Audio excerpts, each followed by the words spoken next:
Welcome back to another episode of the Sales Gravy Podcast. On this episode with me is Brandon Bornancin, who is the CEO and founder of Seamless and a best-selling author. Now, Brandon's also going to be joining me at the Outbound Conference, where he'll be taking the stage to talk about whatever it takes. And that's what we're going to be talking about on this episode. But before we start talking about whatever it takes, what I want you to do is go to outboundconference.com. That's outboundconference.com and check it out. Pick up your ticket to the biggest, baddest rock show on earth that's also sponsored by Seamless.ai, which is Brandon's company.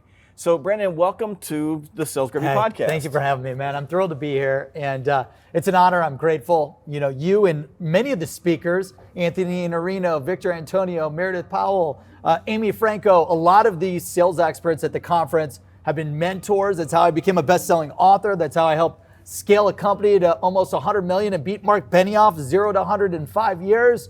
This show, if you got to buy your tickets, go to the conference today, get it. We're almost sold out. This thing's going to be sold out soon. So you got to go to outboundconference.com, pick up your tickets, and can't wait to see you. So let's talk about this book that you wrote, because every time I go to Amazon to check out the rankings on my book, you're nipping at my heels, and some days you're beating me. And just like Anthony will tell you, that there's like nothing that pisses me off in the world when there's somebody beating me on the rankings, and then I'm like out having to send emails to get my book back up. And this is the guy who wrote, he's got the forward, or what do they call those at the top? Yeah. Jeb's got the damn header on my book. That's the only thing that keeps me from hating you. Yeah, there we go. There. So, but let's talk about this book, and let's talk about where it came from, and I love the title, Whatever It Takes. And so just walk us through the idea behind the book to begin with. Yep. And the philosophy and like just why did you write this book? Yeah, so I think this was just something that I've had in my core, like since growing up, like grew up poor, had to do whatever it takes to make money, to pay the bills, then went to school and launched a few companies doing whatever it takes to make those successful. And one became a huge $12 million success when I was a freshman, sophomore, junior. Another one, I did whatever it took and I lost $4 million. And then you got to do whatever it takes to go from broke back to success again. And then I was selling for IBM and Google, doing whatever it takes to crush my sales numbers. And then, noticed I was losing a ton of money because of list building and sales leads, so built Seamless and did whatever it takes to build this technology to automate selling. And now, we help 500,000 sales teams and 50,000 plus customers, and we're worth over $1 billion. It's crazy. And everything I've experienced, failure, it was because I didn't do whatever it takes. Success, it was because I did whatever it takes. And the governor, I'm from Ohio. And for any of you that know about Ohio, typically they're made fun. Ohio is the only state made fun of in any movie that talks about any state. I think it's because they think everyone is a corn farmer or whatever. I don't really understand it. Anytime I meet someone, they're like, "Hey, are you a corn farmer?" I'm like, "No, I'm a tech entrepreneur." They're like, "Wow, they've got technology in Ohio." I'm like, "Absolutely." But being from Ohio and doing what we were doing, it's all about just doing whatever it takes to get to where we want to go. And I wrote the book because the governor shut down the state in March for COVID. 2020, March. Like literally, I remember Danielle, who's my business partner, my wife, and she's the COO of Seamless.ai. We're sitting down, we see the governor on the news, it's 8 p.m. He's shutting down the whole state. My whole team is in Ohio. And we're at my dinner table. She cooked up, she's an amazing whole food plant-powered chef. She cooked up something incredible. We're sitting there, we're like freaking out. We're like, holy shit. This could take down the entire company. This could take down the entire economy. And we just started brainstorming, okay, what are we going to do? How are we going to do whatever it takes to be successful? And we started brainstorming strategies, and we had an emergency meeting with our company, and we told them, hey, you're going to have to embrace the pain and put in 300 to 500% the amount of work that you did before the economy is going to shut down. And people will tell you COVID will only last 3 months, 6 months. We're like, it's going to last 3 years. Because we always want everyone to do whatever it takes, and you don't do whatever it takes if you underestimate what is required, the amount of work required to be successful. And then the other idea we had at that dinner table, thinking about how we're going to save our company during this difficult time, was I have to train all of my employees. How do I coach and train all my employees to develop the habits and the mindsets and the belief principles to success during a recession. Because 10 years earlier, I started 2 companies during the financial crisis of the mortgage industry. So I know it's terrible, it's impossible, and you got to go all out every day of the week to be successful. So I wrote Whatever It Takes, and all the success secrets that I've learned from people like you, from all of the top entrepreneurs, salespeople, marketers, and everything that I've learned just building multiple companies and selling hundreds of millions of dollars in sales deals, and put it in that book as a quick read. Every day you can read a new secret to success. And luckily it's been a bestseller, mainly because of Jeb. Thank you so much. So I think there's a lesson in this, because a lot of people hit that wall in 2020. You also hit the wall back in 2007, 2008. Yeah. And so both of those were, for me personally, were also these sort of watershed moments, or level up moments for me. But probably the biggest thing for me was in 2007, 2008. For the first time in my life, I wasn't really prepared for the recession that hit us, and it hit us so hard. Now, I wasn't in a situation a lot of people were in, where they just lost everything. Yeah, but my father lost everything. It was terrible. I have friends who just, like, everything was evaporated. A lot of those people were making some bad decisions with their money at the time. Big bets. But what it taught me was winter's coming. Like there's gonna be a problem. So you got to be prepared when that happens to be able to pivot fast. And so when we got to 2020, we were already ready. I mean, we were prepared for it, but we had to do exactly what you said. We had to stop everything we were doing. I remember, my wife's my company's CFO, and my first question was, what is our payroll burn?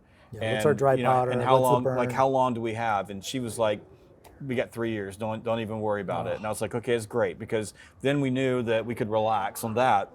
And then it was, okay, well, what are we going to do?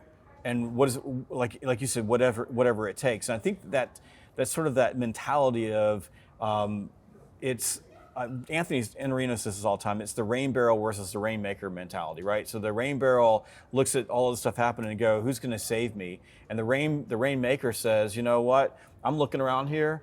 I can figure this out. Mm-hmm. And so I think that's a critical mindset, especially for people in the sales profession, to have, is that it's like you said, it doesn't make a difference what's going to happen, it's whatever it takes. But doesn't that require that, like, a whatever it takes mindset require you to have faith in yourself, that it's going to be hard, it's going to be a grind, but you've got what it takes inside of you to pull it out. You'll find a way if you're willing to go through that pain. Yeah, 100%. I think good times create bad salespeople, entrepreneurs, and marketers.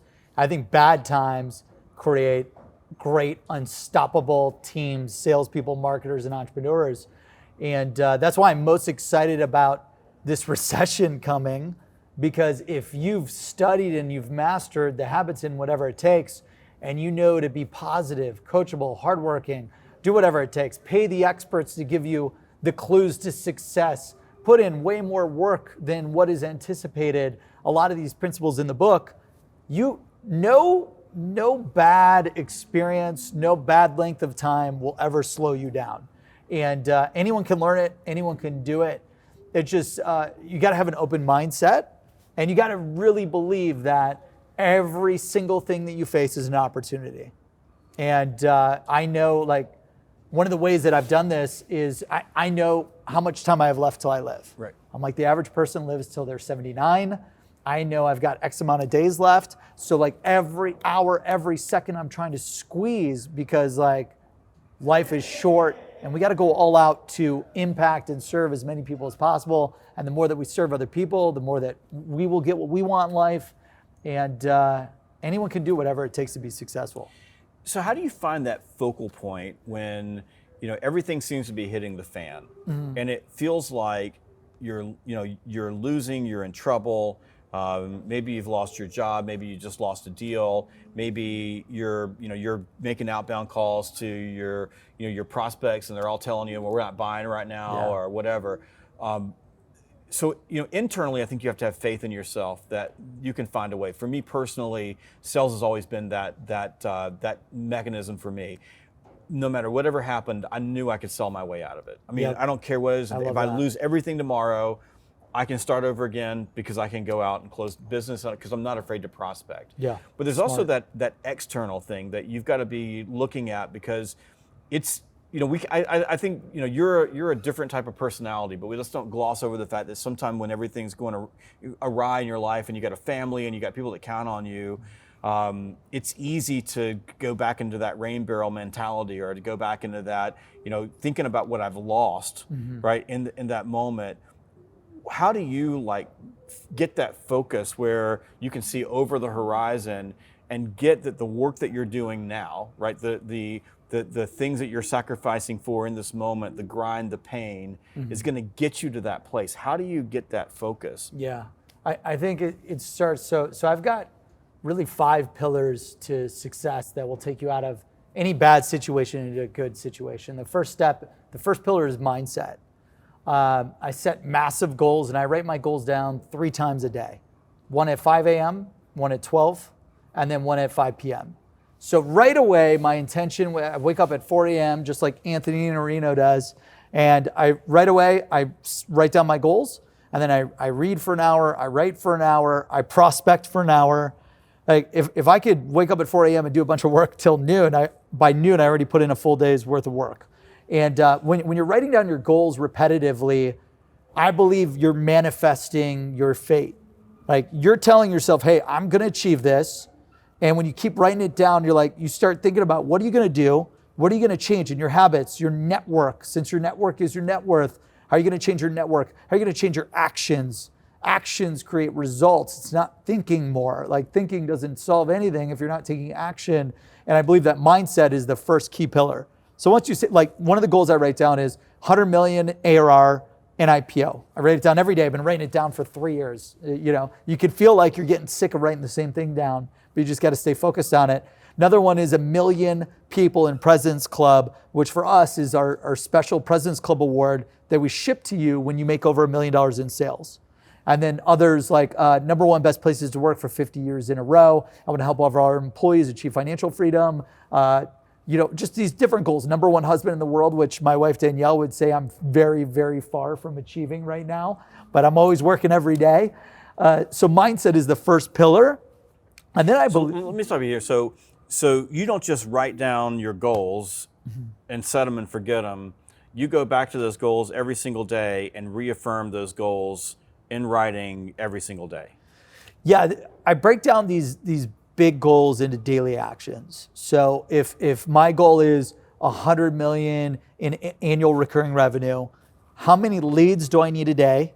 How many appointments do I need a day? How many sales do I need a day? What is my customer retention that I need a day? So I know down to the dollar in the day with predictability, what do I need to do? Because if it's worth doing, it should be worth doing every day, I believe. And you can't get anywhere without the map to get there. So if I set this big goal and then I don't configure an action plan, I'm never going to achieve it. So if it's like 100 million, okay, how do I got to do that? All right, I need leads, appointments, salespeople, marketers. Okay, boom, you figure it out.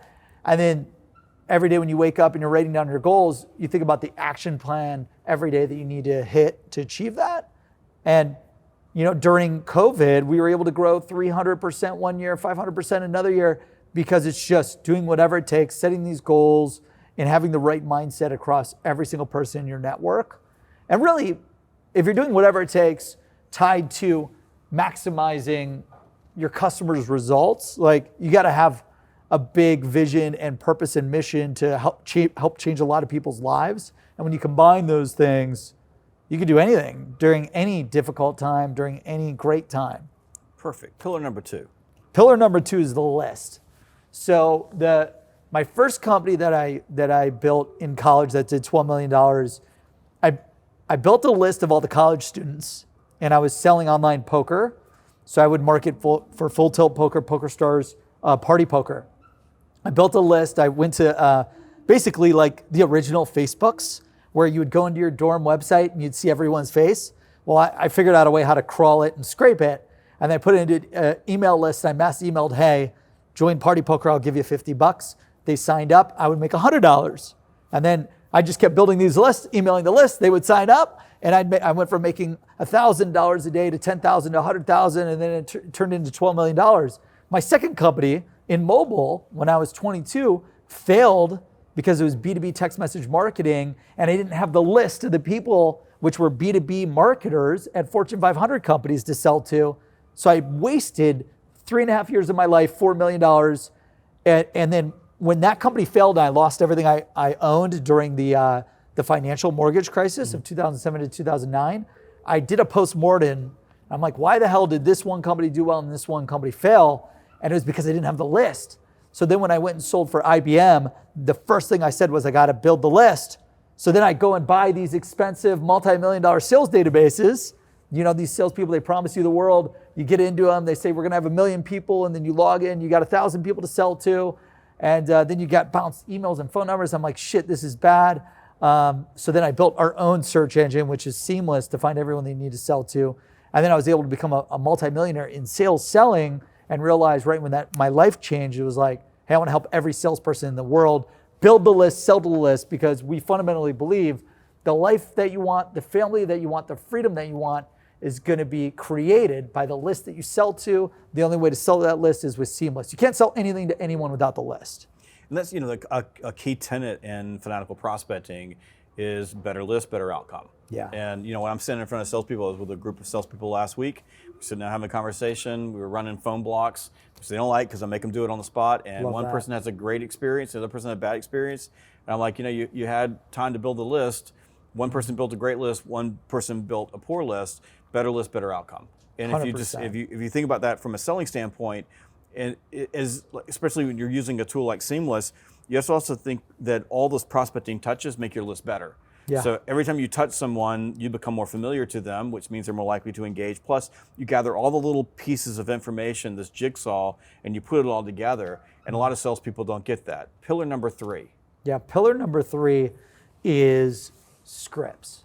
So now that you've got the list, you need the scripts. What are you going to say? How are you going to say it? A lot of salespeople, and I was like this. So I was this salesperson selling for IBM. Okay, I got to send an email. What do I say? And then, okay, I got to reach out to this person. What do I say? Oh, I got to reach out to this person. What do I say? And I kept recreating these different ways of what I needed to say. And then anytime I was pitching, one prospect would be like, I'm not interested. No budget. It's too expensive. I already worked with someone. Send me more information. What's your guarantee? Call me back later. I'm not the right person. I have no budget. It's too expensive. Call my wife, call my partner. Now's not a good time. Hit me back later. And what I kept losing these deals. Like I was winning a lot of deals, but I realized I didn't have consistency, predictability, scalability, repeatability, because I just kept coming up with what to say on the spot. So I believe the third pillar is you have to have all of the scripts ideally in advance for your personas and for the sales objections. There's only 10 to 15 sales objections. And you got to have it for sales objections. We teach a framework called LDA, Ledge, Disrupt, and Ask, which is the ledge is just something that you memorize that you say every single time to calm your mind, because you always know exactly what to say after the objection happens, right? And you get shut down. You go back and you go, man, if I just said this, I would have gotten through. And then the disrupt statement is something that you're saying that they're not expecting. So you don't sound like a sales rep. But if you don't have that memorized, it's impossible to pull it off, because on a prospecting call in particular, if you're doing it right, you're getting to yes, no, or maybe in about 30 seconds. Fast. So you're talking about verbal judo at 100 miles an hour. Yeah. So if you don't have the script, your emotions take over, and then you go, and you get shut down, and then you get off the phone and you feel like about this small, and then you decide I don't want to do that anymore. So then you just hammer people with emails instead of actually having a synchronous conversation. So I'm totally there with you. I think that having the scripts, writing the scripts, and if you think about it, in most cases, and I do this exercise, Brandon, with sales teams, I'll set them out on like a workout and I go, I want you to make a list of every single objection that you can 100%. possibly get. It's genius. Mind map all the objections. Yeah, they'll come out with 14 of them. And then there's only like 15 total max. And you only hit like 3 to 5. And you're at 80% of the time. 80% of the time, 3 to So 5. if you know exactly what to say, then you can handle those. So for example, for me, like if someone says I'm busy, I go, that's exactly what I call Brandon, because I figured you would be busy, and all I want to do is find time that's more convenient for you. How about Thursday at 2? 70% probability I'm going to get the appointment if I do that. And I look at every single one of the scripts based on that probability. What's the probability? I've got some that are a 30% probability, but if they tell me this is probably what I'm going to say. I got some like that are 70. I've got a couple that are 80, some that are 50. But if you understand the probability on the script, and you're also paying attention, then you can free your mind to pay attention to the tone, to the pace, to the way that they said it. So Mike Weinberg's got one that just like totally works, and it's almost like, and I call him Obi-Wan Weinberg, but it's like a Obi-Wan Weinberg. But he'll say, like, person will say, we're really not interested, and he'll say, that's okay, let's meet anyway. And if you get the person with the right tone of voice when they say that, it's almost got 100% probability of getting you the meeting, because the person is so freaking stunned that you actually said that to them. It was just a brush off. Because mostly people don't think to even throw that out there. But I also think that there's word patterns. So like you said, you're doing a pitch, there's word patterns. If people come to you with this, they ask this question, there's a word pattern. And what smart people do is they start paying attention to those word patterns. And what you said was that what you recognize is that you were doing what a lot of salespeople do is they treat every objection like it's something random that happened, or every question or every situation, and it's not random. It's a pattern. Yeah. I mean, these are recurring patterns over and over again. And what's the greatest part about really memorizing and knowing what to say and when to say it is so that you can actually listen to the prospect. Where are they at today? Where are they dying to get to? And then how can you help them go from their current state to their desired dream state? Because that's what it's all about. We're here to help them go from where they're at today to where they want to go. They either want to eliminate pain or accomplish their greatest desires. Most people will remove pain first. If you're hyper motivated, you'll go for the desire. I'm a desire type of person. Unless it's like a toothache, you want to get rid of that pain insanely fast. But the reason why I love the memorization and the studying and the practicing of scripts is you can actually listen to people instead of thinking about what am I going to say next? What am I going to say next? Exactly. Well, and if you're listening, you're organic. And if you're organic, then you are paying attention. We call it dual process, but it's the ability to be focused on the outcome. Here's where I want to go. But at the same time, be able to stand in their shoes and be empathetic and listen. Because you said something brilliant here, and I want to come back and replay this, because this is not what you hear out of the mouths of so many sales trainers. And in fact, over the last couple of weeks, I've heard this said 3 or 4 times, where there's no pain, there's no sell. And I personally think that is complete hogwash, because you're exactly right. People move away from pain. There's no doubt that is purely human. I train horses. Horses move away from pressure. Right? So if there's pressure, a horse will keep moving until you eliminate the pressure, and then the horse will rest. Basic thing for horses. But that's not the only reason why people buy. They buy because they have aspirations. They buy because they see opportunity. They buy because there's opportunity that they couldn't see until you were able to ask a question in the moment organically that provoked awareness that possibility existed for them. I think about how many times as an entrepreneur that I end up buying something because someone helps me see bigger than I'm currently viewing the world. Oh, yeah. So I think that when salespeople are walking in and they're just looking for pain, first of all, I think it makes you look like every other salesperson out there. But it makes you so much more transactional than to really think about what is this, where do they want to go? And my term for it is a value bridge, right? Here's what they are. Here's where we want to go. My job is to connect the dots using their language, not my language. The only way that I can do that is if I'm in the moment or organically paying attention to the conversation, not thinking about the next thing I'm going to say or ask, but I'm actually with that person. That's when, to me, magic happens and there's complete serendipity. Yeah, I love the phrase, or like the value bridge, just what value can you deliver, what strategies, what secrets, what recommendations to take them from where they're at to where they need to go. And honestly, there's so many deals, like we've sold thousands of customers that were happy. Like they weren't on the market, they weren't looking, they didn't have pain. People don't know what they don't know.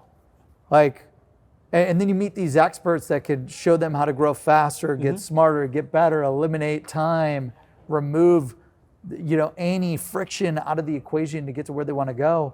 And yeah, it's incredible. Well, it's funny because I'm telling people this all the time. Like, everybody's happy. I just go into every conversation figuring they're happy. My job is to make them unhappy. Yeah. If I let every person who said, "Oh, I'm happy right now," walk me out the door, I would have never sold anything. Yep. It's getting past the I'm happy brush off and moving into Yeah, we're good. Yeah, I'm not we're good. interested. We're not interested. Yeah, I already knew that. Right. Like, So you would have called me. So the 100 people that walked away when they got that, the one person who hung in there, had the script, knew what to say, was listening to what they were actually saying behind the words, and then turned that around and got in the door. That was the person who closed the $1 million deal that made their year. 100%. Challenged them, get them excited, propose something that makes them be like, well, what do you mean? Yep. Like, what do you mean you can help me do that? Like, oh, well, I've got this one tactic that your competitor is using to flood the calendar with back-to-back appointments on the hour every hour, which predictability down to the dollar in the day.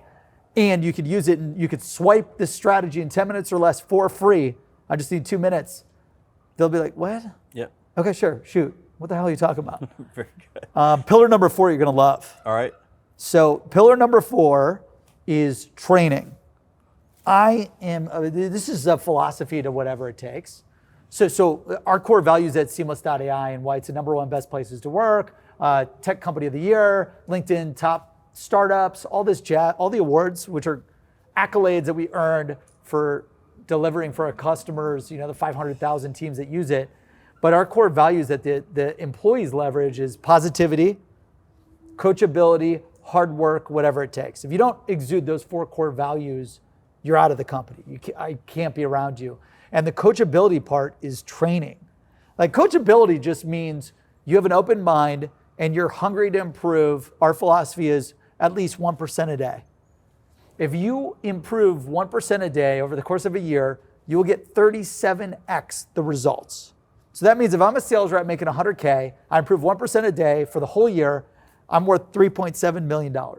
And if all we did was just improve 1% a little bit every single day, well, one of the best ways to improve 1% a day, besides the mindset, besides the list, besides the scripts, is you have to be training every single day of the week. We have, our company, we train so much. We've got 30 minutes of training right when you get up. We've got 30 minutes of role playing. We've got an afternoon training session. We've got call recording, team coaching call training. I think we invest, it could be crazy, about 2 to 2.5 hours of training for all of our reps every day because it is so critical. I personally read every day for an hour. I believe training is so important that I hired the Guinness Book of World Records to train me how to speed read so I could read a book a day on the biggest problem that I'm trying to solve. And it's crazy to me, that phrase or quote, what if you invest in your people and they leave or whatever? Like, I just think if you got to do whatever it takes to be successful. That means doing whatever it takes to make your people successful. Invest in anything and everything that makes them successful. The training, the tech, the lists, whatever it takes to get them everything they need, or else you're at a complete disadvantage to companies like mine where we're going all in to get you everything you need. And training is like, if you're always training and always developing, you will never lose. But in that, if you think about a whatever it takes mindset, the first step is be willing. You use the word open, but you have to be willing to be open to step into the crucible of adversity, because adversity is our greatest teacher, period. Yeah. And you also have to be open to stepping into the crucible of I don't know everything. Yes. And there's always something to learn. And though it's seamless, you have an incredible culture where you provide all this training. But if we think about the average sales rep, a lot of them don't work for companies that do that. How does an average sales rep really step into this idea of I'm constantly training, just like an elite athlete? Not truly, I believe that sales professionals are the elite athletes of the business world. Oh, 100%. And an elite athlete is training sales every day, people every are day, every the day. elite athletes of the business world for sure. So how do you do that? Like, what's the key? I think you have to exude being coachable. Okay. Own your failures. Never play the victim game. Exemplify extreme accountability and responsibility. Always take the blame as a leader or as a salesperson for everything that goes bad and give all the credit to all of your people when anything goes well. Like, and you just have to train, like, if you are not coachable, if you're not open to feedback, if you're not trying to improve, if you think you know everything, I just teach our company, if you think like that, you will lose. You will make far less, you will get promoted far less, you will be happier far less than if you were open to feedback, always trying to improve. And I also coach, a lot of people are uncoachable because they think we're in competition. Like when I see you write a book and it's on the #1 bestsellers list, you inspire me. I don't think, oh my gosh, if I get to the like if Jeb gets the bestsellers list, I can't be on the bestsellers list. I'm like, what can I learn from Jeb? And I called you and I was like, hey Jeb, I'm writing this book. How do I get to the bestsellers list? How do I write a book? I asked you, first question I asked you was like, how do you write a book? I want to write a sales book. And you gave me your mentorship. What was my advice? Oh man, work your ass off. Like, it was like work your ass off, write a lot, lock yourself up in a room. It was I told good. you I said it's hard to write a book. It's almost impossible to sell one. Yeah. And so you've covered both of those stepping stones, because it really is. I mean, I'm in awe. Like, I'm in awe that of anybody who's able to write a book, and then you start seeing the sales, and it consistently sells. That is for me the mark of a great author, because it is so freaking hard. Like, it is the whatever it takes of all the things out there. Writing's tough. Selling a book. Well, you don't make any money from books. The only reason why you write a book is to serve other people. And like when we interviewed you and we wrote Sales Secrets, that book was crazy. You never want to do an interview book, because then you got to do all the interviews.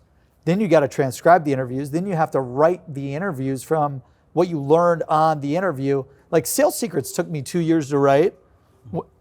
I wrote 7-figure social selling and whatever it takes in the time I wrote Sales Secrets. And the only reason why you do these books is to serve. Like, you want to help people. I think it's like therapy or meditation for me to be like, hey, what did I learn from this experience? How can I share what I learned? And if I could help one person become better, then it's worth it, which is kind of a crazy, messed up way to think. And I just love just helping a lot of people, and it's part of training. I've been trained by you and so many experts that have changed my life forever for the better, that I want to give back.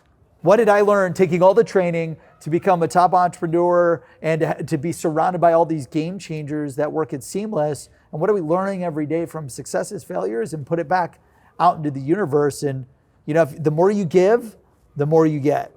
And that's why I love training and contributing. And if you think about that from a book standpoint, the thing that always baffles me, and it's funny about salespeople.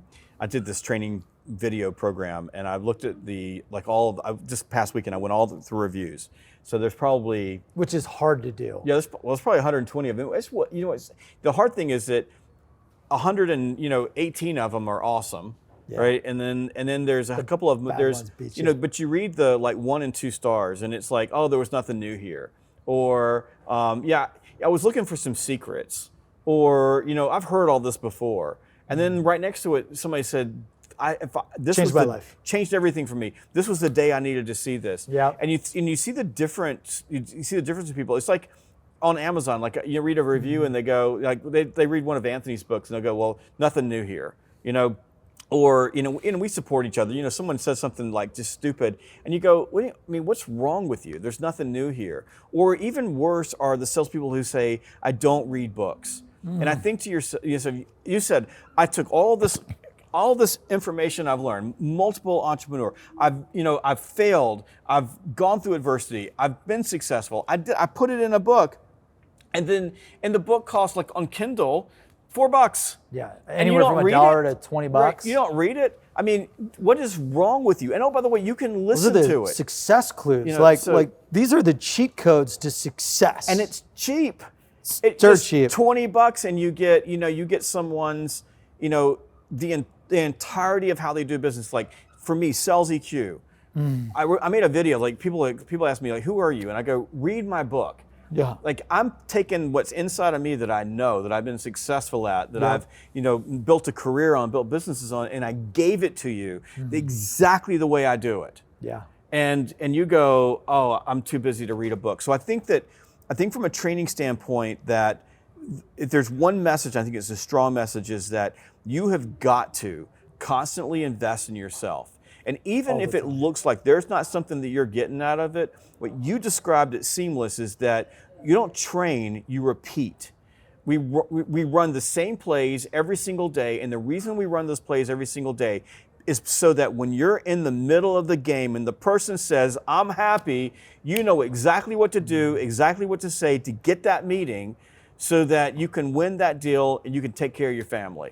100%. It's repetition, repetition, repetition, especially in a skills-based profession that is as close to athletics as any other part of the business world. Yeah, and that's the thing. Like, you look at Tom Brady, who, I'm just a huge fan of, and he's a big inspiration, and I've been able to be in rooms around him and with him before with my new spot in Tampa, and like 50% of his time is watching game film, trying to study, how can I get better? How can I get better? When you talk about these bad reviews, these are people who are uncoachable and they're not curious. If you're coachable and you're eager to train and improve and develop, you're inherently curious. What can I learn from this person to become the best that I could be? And the tricky part about being curious, the only way that you can be curious is if you believe it's you versus you. If I think I'm in competition with Jeb and I can't learn anything from him and my goal is to beat him and for me to win and for Jeb to lose, it's going to be very difficult for me to try to learn from Jeb. But if you're only in competition with yourself, not the number one person at your company or the number one competitor in the space, you're trying to beat yourself every single day. So every single person, this is why people would ask me, like, oh, why do you follow that sales expert? Why are you talking to this sales author? Why are you trying to study this sales org at in this industry? I'm trying to learn from everyone. Success leaves clues.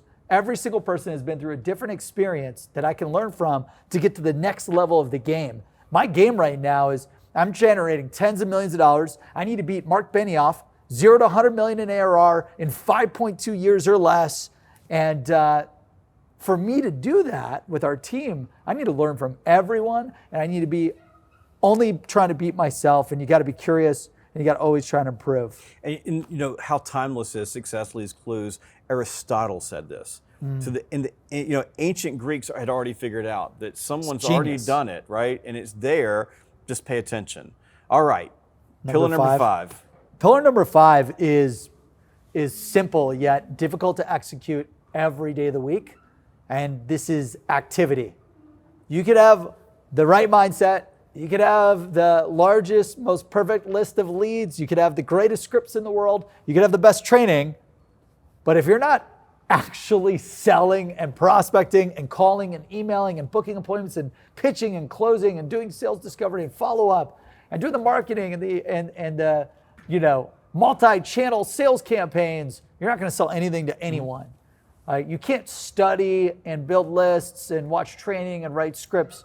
Like, you have to go and contact people using every channel possible and literally just do an insane amount of activity. And especially during the time with the recession coming and it's already here, I believe you need to put in 300 to 500% the activity just to generate the same results this year that you had to do last year. That's that whatever it takes mindset. I had the emergency meeting during COVID. I said, we're going to have to work 300 to 500% more just to make the same amount of results. And luckily we did that. We grew 300 to 500%. And here it's like activity, activity, activity. Because once you have everything else, all you need to do is put it down. Now go execute. Too many people will read the book and then do nothing. Someone at my company who I love, and he's a big accountability partner, he would read all these random books that had nothing to do with what he was going to accomplish next. And I'm like, dude, you know what I do? I was like, I read books on my biggest problem so that I can learn how to solve it and overcome that biggest challenge, like the value bridge, current state, future state, How do I go to that magical island of all of my goals and dreams and desires and remove all of my pains, problems, and challenges? I'm reading and studying and executing to do that.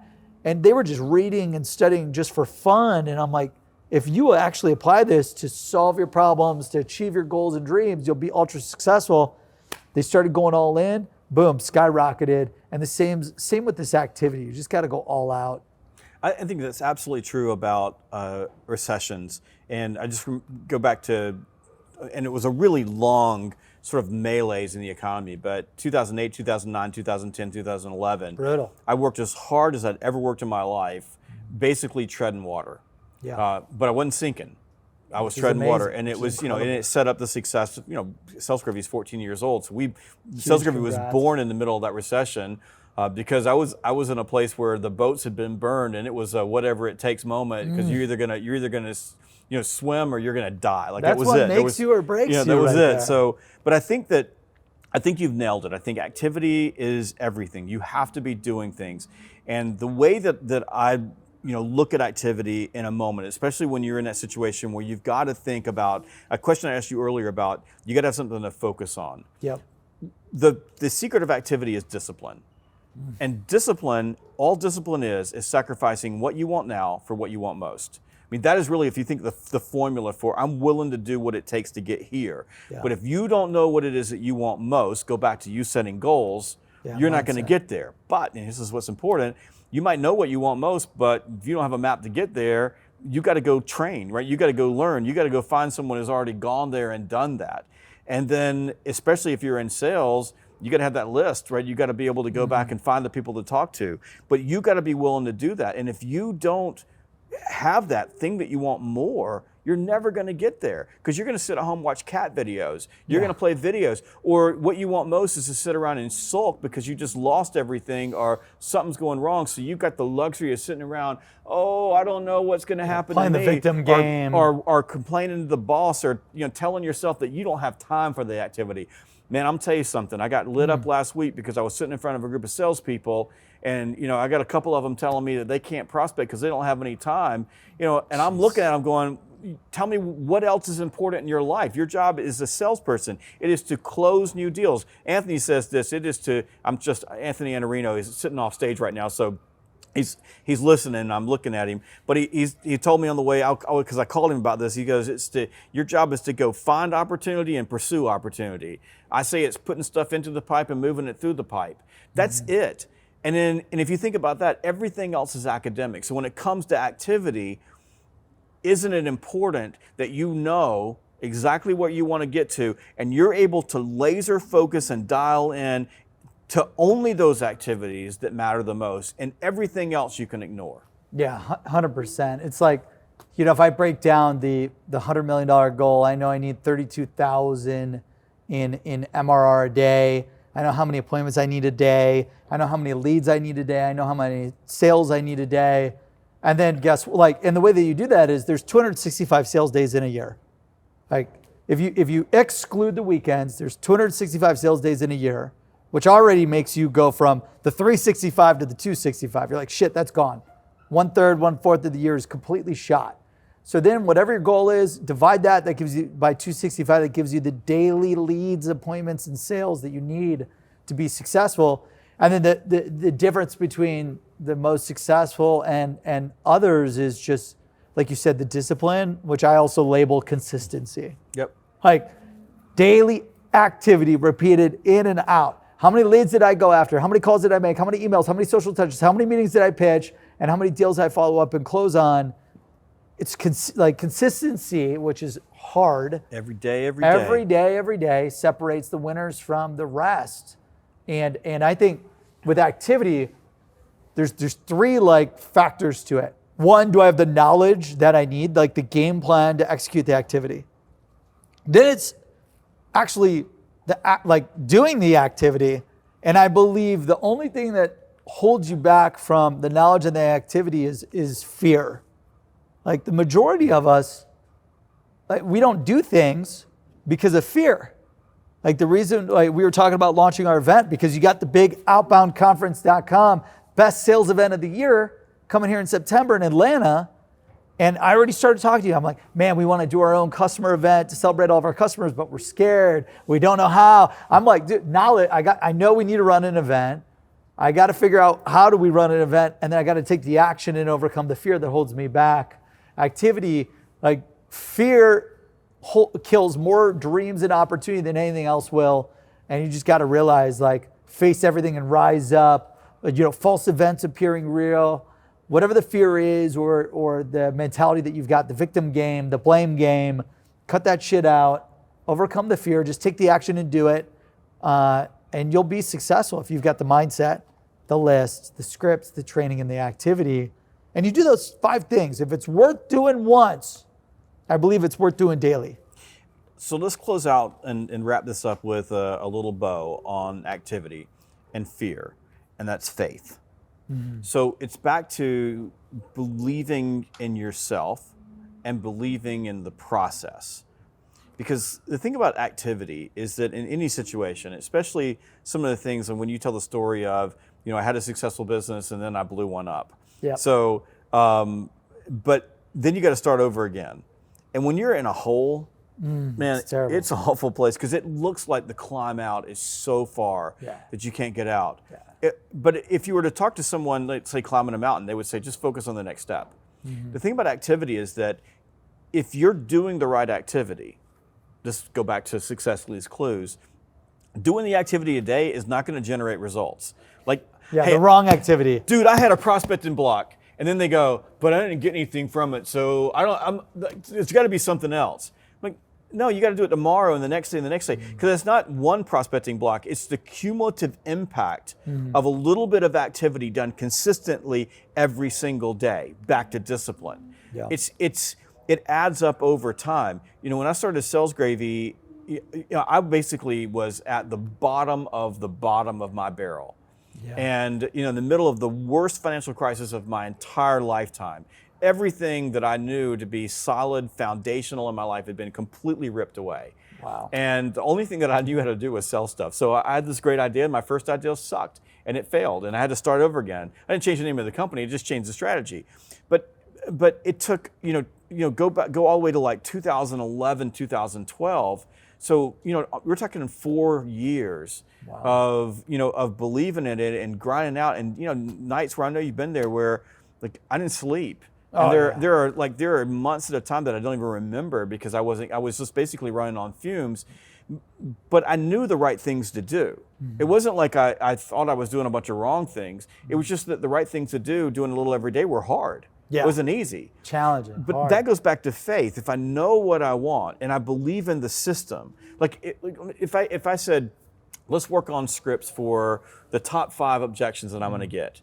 And we worked them together, and you said, these are the 5 scripts I use, Jeb, they're going to work. Mm-hmm. And I went out and made one call, and I got a I'm happy, and I tried your script, and it didn't work. And I went back and said, well, Brandon, that didn't work. Yeah. I mean, that's the way that a lot of people treat the world. You'd say, go make 100 calls, and then come back and tell me how many times it worked. And I would say do that for 21 days or 30 days straight.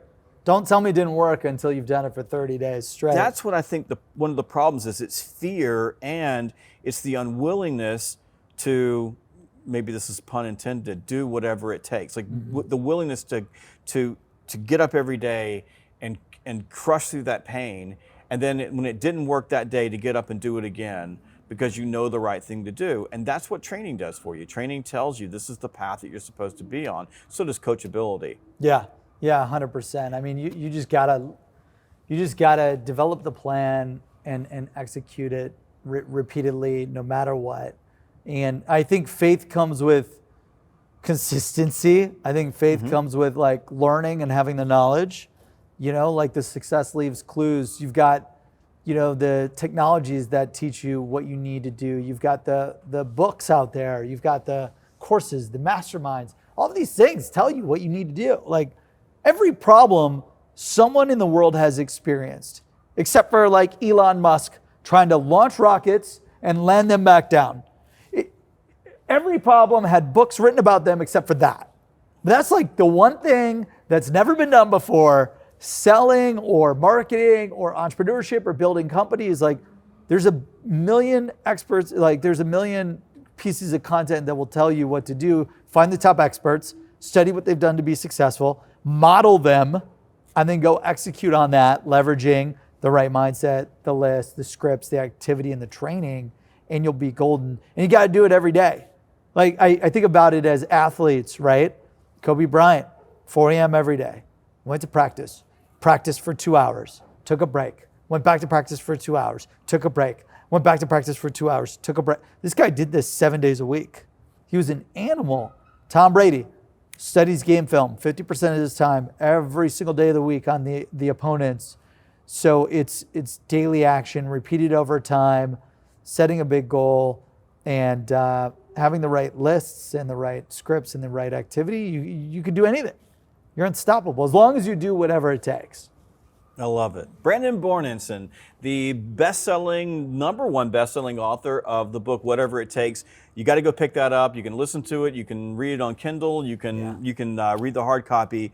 Before we close out, a commercial. So don't just keep listening.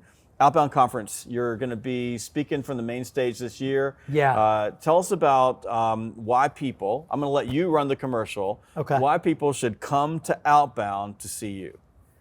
I've built a 9-figure net worth and a company worth over $1 billion by studying and learning from the top sales experts in the world. By having the list with Seamless and learning from the best sales experts, you apply the list with the right expertise and the right training and the right activity, you could literally sell anything to anyone. You could build any company that changes the world, you name it. Many of these experts that I've learned from are speaking at the conference, and they're going to be there. Jeb Blount, Anthony Iannarino, Victor Antonio, Amy Franco, Meredith. We've got Mark Hunter, Daniel Disney. Like, these are people that have taught me so many of the greatest secrets that I've leveraged to build one of the fastest growing SaaS companies in the world. So when Jeb was talking about the agenda for Outbound Conference, I'm like, these are all the people that helped mentor me. I was like, we got to be a part of it. And the main reason why I want to be a part of it is because we're obsessed with customer success at Seamless.ai. We want to help our customers go from 0 to 100K and win our 6-figure club award. 6-figure club award to go to the 7-figure $1 million President's Club award. And we ship you this $1,000 award. 7 figures to 8-figure award, which means you've generated over $10 million in sales. And then from 8 figures to 9 figures. And I was like, success leaves clues. I'm like, what are some of the fastest ways I could help our customers go from 0 to 100, 100 to a million, million to 10 million, 10 million to 100 million? If they've got Seamless, what else is missing? And it's the training and the expertise. Well, what's the number one conference that has all that training and expertise so that they can apply it immediately today to win these awards at presidentsclubawards.com? That's Outbound.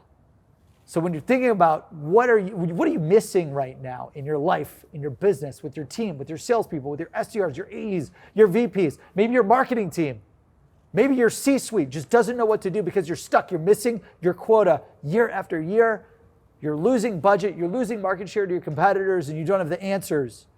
Outboundconference.com, the speakers, the agenda, the education, the networking. Your net worth is your network. You got to go to outboundconference.com. The best of the best speakers, the best of the best training, the best of the best education, the best of the best people are going to be there. The best of the best tech like Seamless is going to be there. That's why I sponsored it.